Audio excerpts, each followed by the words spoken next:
খোয়াইগঞ্জকে দ্বাদশ শ্রেণী বিদ্যালয়ে রাষ্ট্রবিজ্ঞানের শিক্ষক নেই, ফলে সমস্যায় আছে পড়ুয়ারা। একাধিকবার প্রধান শিক্ষককে জানিয়েও কোনো কাজ হয়নি বলে অভিযোগ।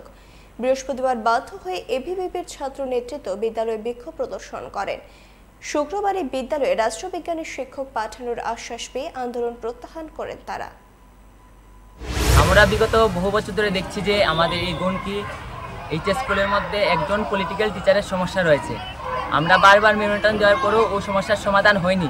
তাই আজ আমরা ছাত্রছাত্রী বাধ্য হয়ে এখানে আন্দোলন করি এবং এই আন্দোলন ফল হিসাবে আমরা আজকে এই স্কুলে একজন টিচার নিয়োগ করা হয়েছে, যিনি আগামীকালকের থেকে এই স্কুলের মধ্যে পঠন পাঠন শুরু করবেন এবং ওটার মেমোরেন্ডাম ওটার এক কপি আছে, এই কপিটা হলো সেই কপি।